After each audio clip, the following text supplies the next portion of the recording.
Hi guys, welcome back. As you may see, I've got a sword, but it's not a sword, is it? Because it's a Claymore. This is rather special to our family because my dad made it. It's a Stephenson clan Claymore. And although I was born in England, we moved back to Scotland when I was 5. I don't call myself British. My blood is Scottish, 100%. My dad moved from Port Glasgow, his family moved from Port Glasgow in Scotland down to the northeast of England. My granny, Macpherson, married a Stephenson in England. They had my dad. He married a Norwegian wife, a Viking, and it all got a bit strange. So we moved back to Scotland, and I think because Dad moved back to Scotland, having been born in England, he kind of felt that he had to overcompensate to be Scottish. And the only way really to be really Scottish is to make weapons. So this beautiful thing he handmade from scratch. Dad was an engineer, and what he'd done was he brought home, he paid for of course, a piece of stainless steel flat bar. For months, it may have even been a year plus, I could hear him in a little shed grinding, filing, wet and dry sandpapering, polishing, until he made this beautiful sword with a groove, which he tells me is to drain the blood. It weighs an absolute ton. This is exact to detail. What he'd done was he went through to both Wallace's Monument and Stirling Castle, where he photographed in the armoury department this sword. They let him in to measure it, take all the dimensions. So this is an actual Claymore from around the 1700s. To take all the dimensions. What he then done was, when he took the shape, the form and all the detail, he cut a piece of card. He made the card into the guard. He drew on in pencil, I can remember him doing this, he drew on in pencil all of the shapes, opened up the card, transferred it to sheet steel. He then cut it all out by hand. He then bent it all back into the original shape. He welded it all, he polished it all.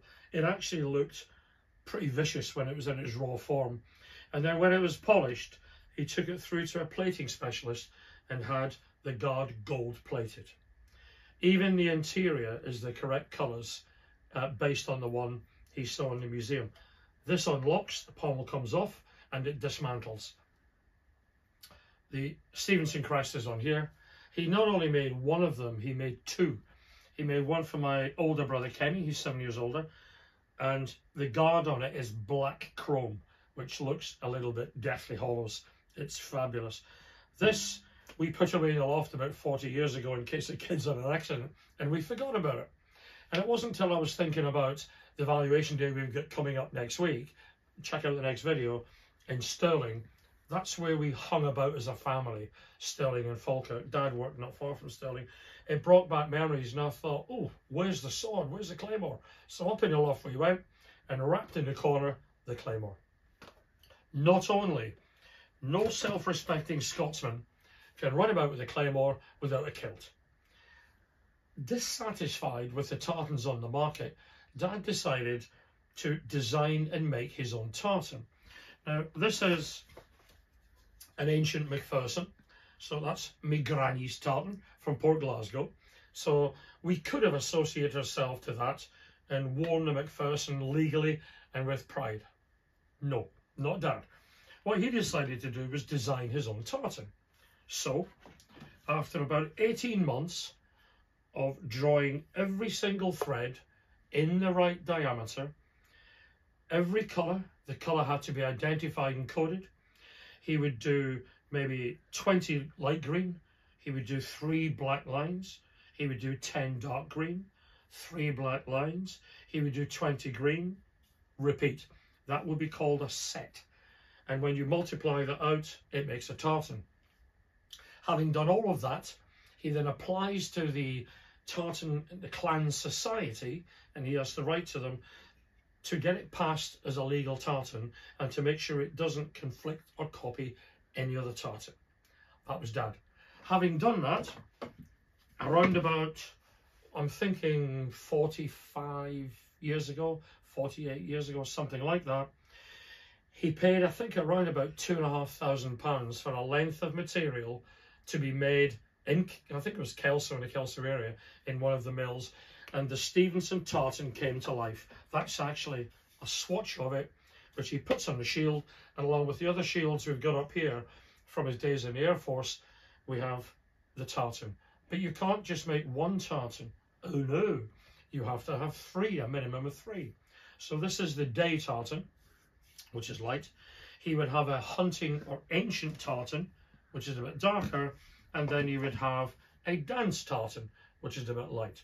We only made the one because we don't hunt and I can't dance. I had a kilt made up, which is fortunately adjustable because I've lost that much weight. As you know, I can still squeeze into it. And there's a funny story very quickly where one of the tackle fairs I went to in Florida, down in Florida, I think it was the Florida Antique Tackle Show. I went in my kilt, my spore and a string vest and wellies. And it was about 30 degrees down there.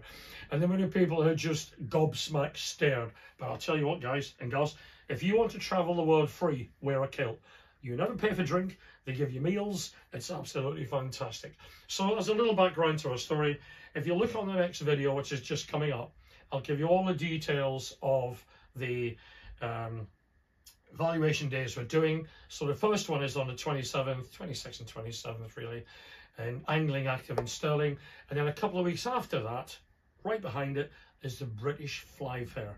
I'll be there for 2 days. You'll have a stall. We'll be buying, selling, trading, and I've been given a 40-minute stage theatre show to compress the entire history of fishing tackle into 40 minutes. I don't think I'm going to be able to talk that long. What do you think? Okay, let's not laugh. See you around. Cheers.